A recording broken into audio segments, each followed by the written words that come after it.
आज मी एका गडबडीत आहे कारण माझा आज वाढदिवस आहे. मी कामावरून आज थोडं लवकरच आलोय. रोज ती मला सीएसटीवर मला भेटते ना, आणि मग आम्ही तेथून मुंबईच्या एका समुद्र किनाऱ्यावर जाऊन निवांत गप्पा मारत बसतो.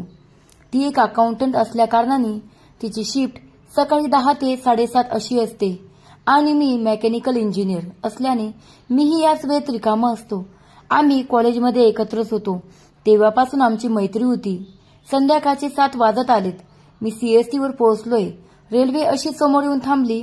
आज तिला प्रपोज करायचं हे आधीच ठरवलं होतं मी.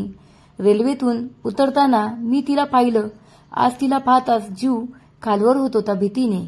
तिने माझ्यासाठी एक फुलाचा गुच्छ आणला होता. ती माझ्याकडे आली आणि मला तो गुच्छ देत म्हणाली, many many happy returns of the day Mahadev.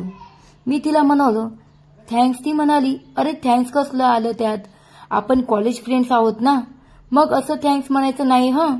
मी, हो, मला तुला काही विचारायचंय. ती, हो मग विचार ना.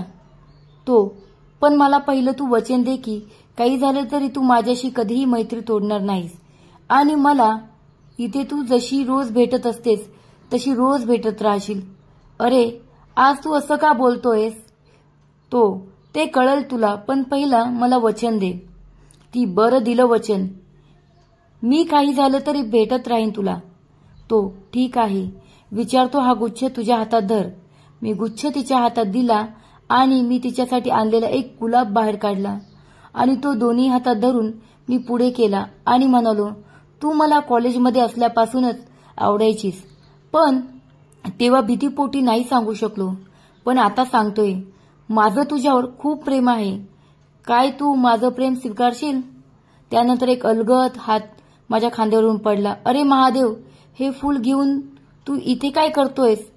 माझा 3rd इयर मधला एक क्लासमेट सतीश तिथे आला होता. कदाचित तो खूप वेळ आमच्याकडे बघत असावा. अरे मी तर इथे हिला, मी जिकडे बघत होतो तिथे कोणीही नव्हते. अरे इथेच होती ती, कुठे गेली?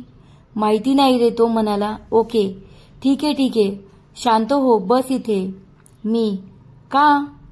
तो, सांगितलं ना एकदा मी बस म्हणून आलोच मी. तो थोडा वेळ कुठेतरी गेला. माझी नजर तिला शोधत होती. ती कुठे दिसत नव्हती. तो नंतर तिथे आला आणि मला चल म्हणाला. मी काही न विचारता त्याच्या मागे गेलो. त्याने मला सीएसटीच्या एका कोपऱ्याला नेले. तो म्हणाला, हे समोर जे लिहिलंय ते एकदा वाच. तिथे मुंबई हल्ल्यात शहीद झालेल्या नागरिकांची लिस्ट होती आणि त्यामध्ये तिचंही नाव होतं. ते वाचून माझे डोळे पाणावले. मी आता जे अनुभवलं ते सर्व खोटं होतं यावर माझा विश्वासच बसत नव्हता.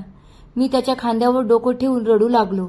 त्याने मला सावरलं आणि तो बोलू लागला, मी एक सायकास्टिक आहे महादेव, आणि मेघाशी तुझे ते एकटेच असे हातवारे करणं बघून मला तू मनोरोगी असल्याचा संशय आला. म्हणूनच तर तुला मी तिथे बसवून इथल्या काही अधिकाऱ्यांकडे चौकशी केली.